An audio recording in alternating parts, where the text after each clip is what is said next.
تو اس پہ دو باتیں پتہ چلتی ہیں. نمبر 1 از سورہ فاتحہ رقیہ ہے.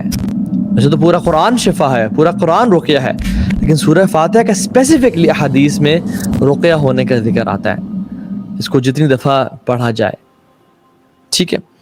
اسی طرح سے ایک اور سٹوری میں ایک صحابی ہیں, وہ کہتے ہیں کہ میرے چچا جن کا نام ہے علاقۃ بن سحار التمیمی, وہ مسلمان ہوئے, اللہ کے نبی کے پاس آئے صلی اللہ علیہ وسلم. جب پاس آئے تو اسلام قبول کیا. اسلام قبول کر کے واپسی اپنے علاقے کی طرف جا رہے تھے, تو راستے میں کچھ لوگ تھے اور ان کے پاس ایک شخص تھا بیچارہ, جو کہ پاگل پن کی وجہ سے بالکل پاگل ہوا تھا, اور اس کو انہوں نے زنجیروں میں, چینز میں جکڑ لیا تھا.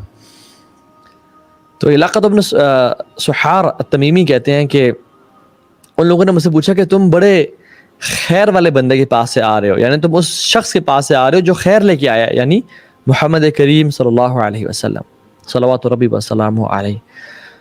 تو تم کچھ اس کا علاج کر سکتے ہو, کچھ اس تک خیر پہنچا سکتے ہو اللہ کے حکم سے؟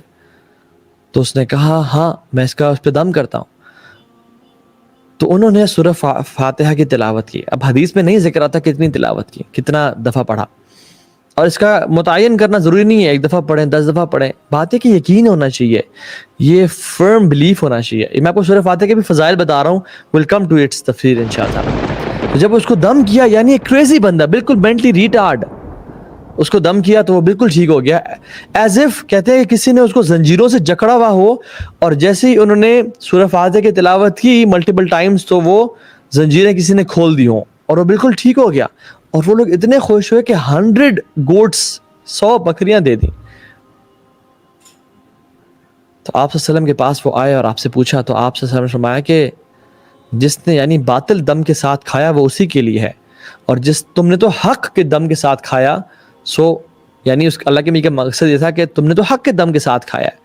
لوگ تو دور جاہلیہ میں باطل کا, جادو اور شیاطین کے نام کے ساتھ اور عجیب عجیب پڑھ کے دم کرتے تھے اور لیتے تھے, تم نے تو حق کے ساتھ دم کیا ہے تو تم اسے کھاؤ انشاءاللہ. میرے جو شیخ کے استاد ہیں جن کی میں آج تفسیر پڑھا تھا اور جس میں سے آپ شیئر کروں گا, حافظ عبدالسلام بن محمد بھٹوی حافظہ اللہ, وہ اسی کی تفسیر میں لکھ رہے تھے کہ میری ہمشیرہ ہیں, یعنی میری بہن ہے, جن کی ایک ٹانگ کافی کمزور تھی اور دوسری ٹانگ پہ وہ چلتی تھی. کہتے ہیں کہ دوسری ٹانگ پہ وزن کی وجہ سے ان کی دوسری ٹانگیں بہت ہی زیادہ کمزور ہو گئی اور وہ بالکل بیڈ ریڈن ہو گئیں, وہ اٹھ نہیں سکتی تھیں. حتیٰ کہ ہم بہت پریشان ہو گئے, ہماری فیملی بالکل پریشان ہو گئی. تو میرے والد صاحب نے کیا کیا, ان پہ 13 دن کے لیے سورہ فاتحہ کا دم کیا.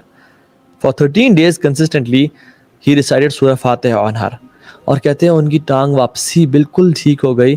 اور آج پتہ نہیں 30 سال لکھے ہوئے تھے یا 40 سال بعد, ابھی تک وہ although she is using وہ بیساکھیاں, ٹھیک ہے, لیکن still she is working fine, وہ بالکل اپنی ٹانگوں پہ چل رہی ہیں اور اپنے کام کر رہی ہیں. وائے کہتے ہیں سورہ فاتحہ کے سامنے.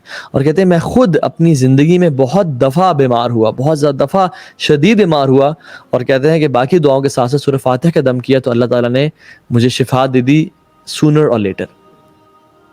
اس کا ایک اور نام فاتحۃ الکتاب.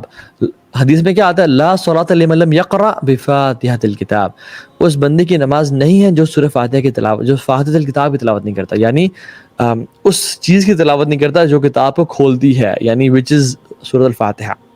ایک اور حدیث میں آتا ہے, ابو ہریرہ فرماتے ہیں کہ اللہ کی نے فرمایا کہ جس نے نماز پڑھی, whoever prayed salah and didn't recite القرآن his salah is ناقص. جس نے نماز پڑھی اور القرآن کی تلاوت نہیں کی تو اس کی نماز ناقص ہے, ناقص ہے, ناقص ہے, 3 دفعہ فرمایا.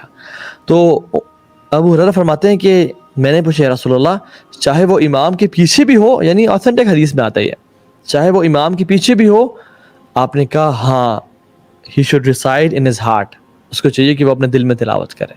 یعنی کیسے, امام پڑھے الحمدللہ رب العالمین, تو یا تو امام کے بالکل پیچھے پیچھے پڑھے الحمدللہ رب العالمین, یا پھر جب امام ایک آیت پڑھے اور پھر تھوڑی خاموشی اختیار کرتا ہے اللہ کے نبی کی سنت کے مطابق, تو وہ اس کے بیچ میں پڑھ لیں.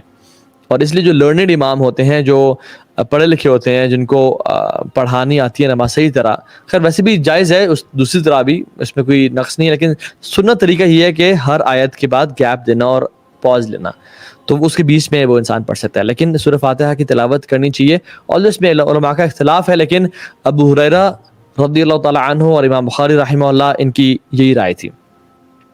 تو پھر ابو ہریرہ نے کہا، یہ بتانے کے بعد، حدیث کوٹ کرنے کے بعد کہا کہ میں نے رسول اللہ صلی اللہ علیہ وسلم سے سنا ہے، اور آپ نے فرمایا کہ حدیث میں قسمت الصلاۃ بینی و بین عبدی، کہ اللہ تعالیٰ فرماتے ہیں کہ میں نے نماز کو اپنے اور اپنے بندے کے بیچ میں ڈیوائیڈ کر دیا، نصفین، ہاف، یعنی قسمت الصلاۃ بینی و بین عبدی نصفین، میں نے نماز کو بندے اور اپنے بیچ میں ہاف ڈیوائیڈ کر دیا.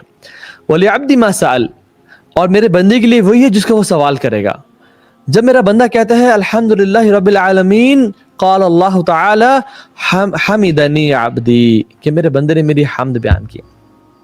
جب انسان کہتا ہے نا الحمدللہ رب العالمین، تو مت سوچے وہ کہ میرا جواب نہیں آ رہا، میں خاموش، مطلب no one is replying me، یا اللہ سبحانہ وتعالیٰ والعیاذ باللہ غافل ہے، مجھے سن نہیں رہے. بلکہ حدیث کے مطابق، اوتھینٹک نیریشن کے مطابق، اللہ تعالیٰ کہتے ہیں حمدنی عبدی، میرے بندے نے میری تعریف بیان کی. یعنی رب العالمین، کائنات کا خالق و مالک، جس کے پاس ہر چیز ہے، وہ جواب دے، اور ہم ڈسٹریکٹڈ ہوں، ہم اس طرف ہمارا خیال ہی نہ آ جائے.